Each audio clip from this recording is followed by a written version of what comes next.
Parenting के बहुत सारे स्टाइल्स हैं। उसमें से आज जिस टॉपिक पर हम बात करने वाले हैं उसका नाम है हेलीकॉप्टर पेरेंटिंग। हेलीकॉप्टर पेरेंटिंग अपने आप में एक ऐसा हार्मफुल मेथड है कि माँ बाप को लगता है कि हम अपने बच्चे के लिए बहुत अच्छा कर रहे हैं, बहुत डेडिकेशन दे रहे हैं, बहुत कोशिश कर रहे हैं और लिटरली वो करते भी हैं, लेकिन नतीजा सिर्फ और सिर्फ नेगेटिव आता है।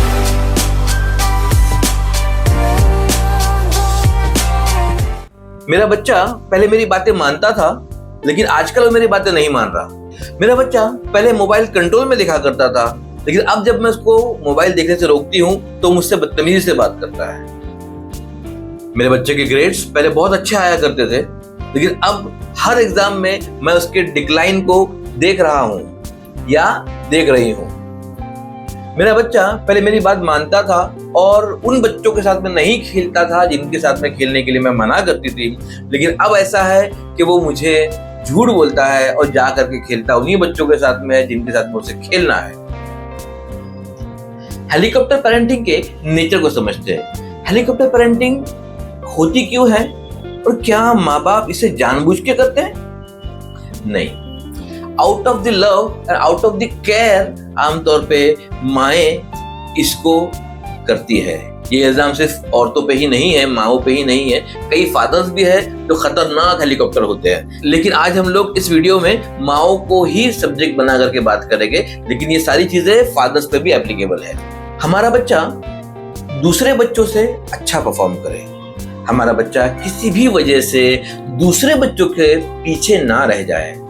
क्लासरूम में जब हमारा बच्चा पढ़ने जाता है, चाहे वो junior KG, senior KG, first, second, third, fourth में हो, उसको पहले बेंच पे जगह मिले, टीचर का पूरा अटेंशन उसको मिले।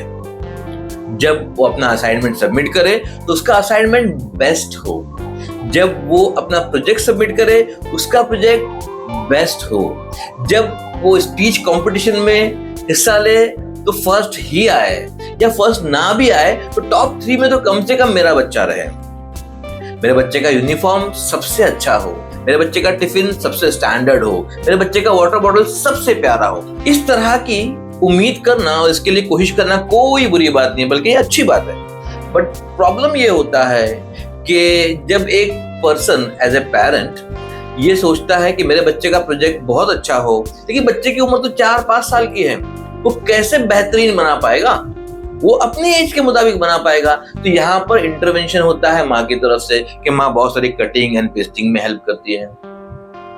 असाइनमेंट सबमिट करना है, बच्चा है वो तो गलतियां करेगा, लेकिन उसकी गलतियां अगर उसमें होगी और दूसरों बच्चों की पेरेंट जो है अपने बच्चों के प्रोजेक्ट में असाइनमेंट में हेल्प कर रहे हैं, इसलिए वो फर्स्ट आएंगे, इसलिए माँ सबके बच्चों के लिए अगर माँ इंटरवेन कर सकती तो मैं मेरे बच्चे के लिए क्यों ना करूं, और वो भी करती है।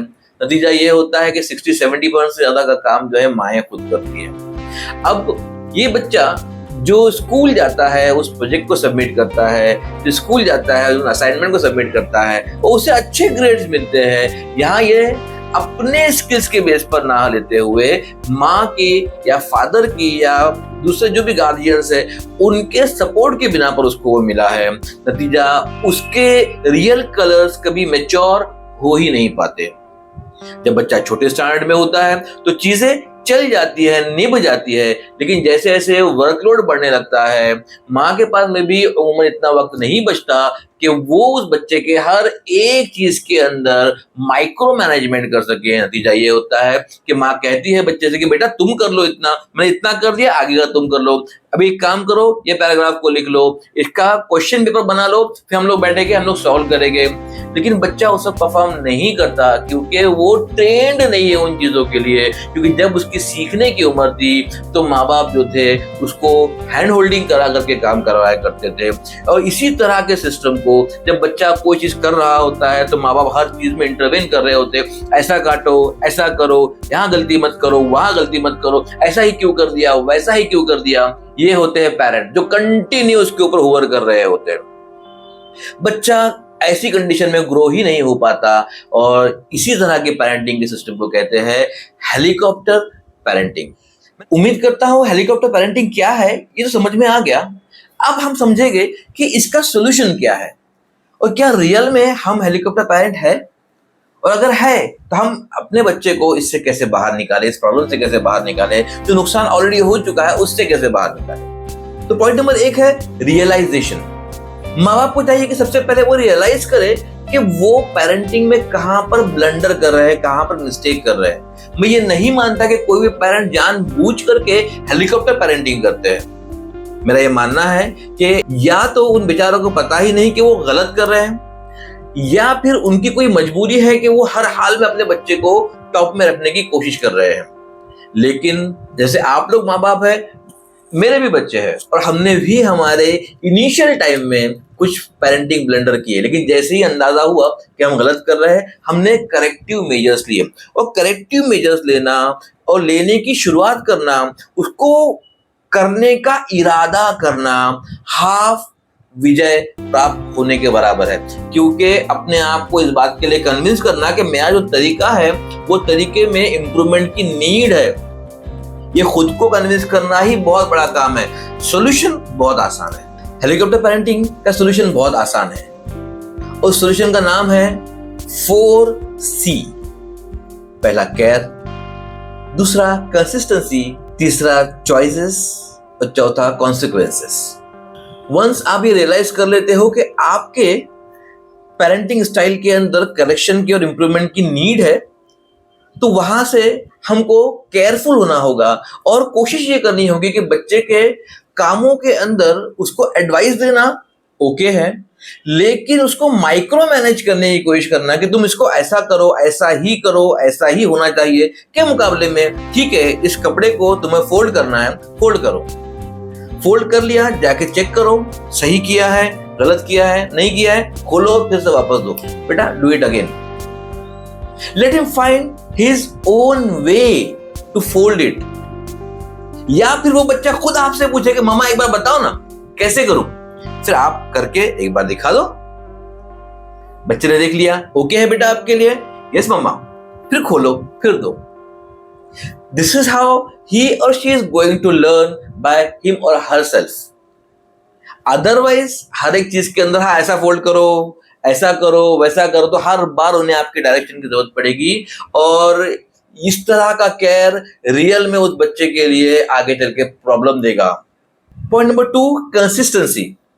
ये जो भी आप कर रहे हो, चाहे वो होमवर्क कराना हो, चाहे वो खाना खाना हो, खाने के बाद प्लेट्स को उठा करके सिंक में रखना हो, सेल्फ हाइजीन हो, स्कूल जाने के लिए अपना बैग प्रिपेयर करना हो, अपने कपड़ों को अपने शेल्फ में प्रॉपर रखना हो, अपना बुक शेल्फ को नीट एंड क्लीन करना हो, अपने दोस्तों से मिलना हो, खेलने के लिए जाना हो, खेलने के जो टॉयज है, टूल्स है, जो एक्सेसरीज है उसको सही जगह पे रखना हो, इस तमाम चीजों के अंदर हर बार बोलना पड़ता है कि बेटा शूज जगह पे रखो, टॉवेल को सही जगह पे रखो। अब कबर्ड देखो कितना गंदा हो गया है ना, इतने बार नहीं बोलना है। इसको ब्रेक कीजिए, आज टारगेट कीजिए शेल्फ पर। तो चलो आओ शेल्फ को देखते हैं। अपना शेल्फ खोल के दिखाओ कि आपका शेल्फ कितना साफ है। ठीक है, ऐसा आपको भी करना है। बच्चे को बोलो, थोड़ा सुस्ती दिखाएगा क्योंकि कभी किया नहीं है। एक दिन में पूरा शेल्फ सॉल्व मत कराइए, एक सेक्शन को ही आप प्रॉपरली क्लीन करवाइए। हर एक कपड़े को निकालवाना, देखो इसको ऐसा घड़ी करते हैं, बच्चे ने कर दिया, रख दिया। अब उसका फोटोग्राफ लो और फादर को भेजो, वहां से फादर अप्रिशिएट कर रहे कि बच्चे ने अच्छे से किया। अब बच्चे ने रियल में सीखा और रियल अप्रिसिएशन मिला। आहिस्ता आहिस्ता इस चीज को कंसिस्टेंट रहो। एक ही दिन में, एक ही हफ्ते में पूरा शेल्फ सेट नहीं करना है, सारे जूते ठिकाने पे नहीं रखने हैं, सारे टूल्स प्रॉपरली नहीं रखने हैं, सारे रिकाबियों को और प्लेट्स को सिंक में नहीं डालना है। इससे कंसिस्टेंट वर्क और बहुत रेगुलर चलेगा। एक दिन में बच्चे के अंदर हेलीकॉप्टर पेरेंटिंग साइड इफेक्ट्स नहीं आए हैं तो एक हफ्ते, 2 हफ्ते, 1 महीने में वो जाएंगे भी नहीं। It's a consistent effort. Point number 3, choices. हमारी चॉइसेस, हमारे प्लान्स बहुत ही सोचे समझे और परखे होने चाहिए। बच्चे को ये कभी फील ना हो कि माँ बाप का अप्रोच बदल रहा है, हालांकि वो बदल रहा है। क्योंकि वो बहुत ग्रेजुअल वे में बदल रहा है तो बच्चे इसको रियलाइज ही नहीं कर पाते, क्योंकि उनके पास में और बहुत सारी चीजें होती है जो उनके मुताबिक बहुत इंपॉर्टेंट है सोचने के लिए, जैसे खेलना कूदना, दोस्तों से मिलना, होमवर्क करना, होमवर्क बंक करना, वगैरह वगैरह वगैरह। तो यहाँ पर आपकी जो चॉइसेस है वो बहुत केयरफुल होनी चाहिए। अगर आपकी चॉइसेस केयरफुल नहीं है तो आपको बहुत टाइम लगेगा कि आपके चॉइसेस केयरफुल है। और अगर आप हस्बैंड वाइफ दोनों मिल करके प्रॉपर प्लानिंग के साथ में कर रहे हो तो फिर तो क्या कह रहे हैं। Point number 4, consequences. जो भी हम करते हैं, जो भी हमने किया, उसका एक नतीजा निकलता है। कर्मा सिद्धांत भी हम उसे कहते हैं। हर चीज में एप्लीकेबल है, हर एंगल पे एप्लीकेबल है। आपने बच्चे को डांटा तो उम्मीद कीजिए कि आगे चल के वो आपसे ऊंची आवाज में बात करेगा, लेकिन यही डांट को आपने सही अंदाज में डांटा, जिस अंदाज में डांटना चाहिए उसी अंदाज में डांटा, ऊंची आवाज ना करते हुए आवाज को गहरा करके डांटा, तो आपका बच्चा जब अगली बार उसको कोई किसी बात पे रिटालिएट करना होगा तो आवाज नीची करके, नजरें नीची करके बात करेगा। वो अपनी बात को बहुत अच्छे अंदाज में पेश करने की कोशिश करेगा। हमने जो बोया था हमने वो काटा है। हमने ऊंची आवाज बोई थी, हमने ऊंची आवाज पाई है। हमने हम्बलनेस के साथ में सही अंदाज में बातों को किया था, तो हमारा बच्चा भी हमसे वही बात करेगा। हम चाहते हैं कि हमारे बच्चे के अंदर जो है डिसिप्लिन आए, तो हमें भी तो अपने तमाम चीजों को डिसिप्लिन में रखना होगा।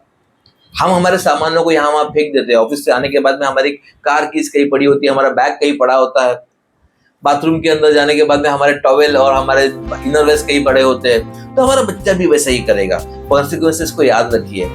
अगर आप चाहते हैं कि आपका बच्चा कुछ बन जाए, तो उससे पहले आपको वो बनना होगा। You have to set the role model. Helicopter parenting के अंदर सिर्फ ये नहीं है कि बच्चे के ऊपर कंटिन्यू होवर करते रहना और उसको छोड़ देना, इससे बाहर निकलना है ना, ये आधा सच है। पूरा सच ये है कि हमें उस तरह की जिंदगी जी के दिखाना होगा जिस तरह का बच्चा हम चाहते हैं। मैं उम्मीद करता हूं कि इस हेलीकॉप्टर पेरेंटिंग के इस छोटे से वीडियो के अंदर आपको बहुत डिटेल में हमने आसान अंदाज में एक्सप्लेन किया है और आपके समझ में भी आया है। अगर कोई सवाल है तो नीचे कमेंट कीजिए। अगर आपको लगता है कि ये कंटेंट अच्छा है तो प्लीज अपने दोस्तों में शेयर कीजिए।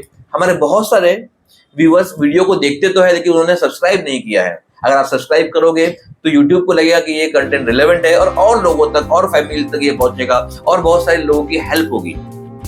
तो उम्मीद करता हूं कि आप सब्सक्राइब बटन जरूर दबाओगे। अगर अच्छा लगा तो प्लीज लाइक कीजिए, हमें भी अच्छा लगता है। Thank you.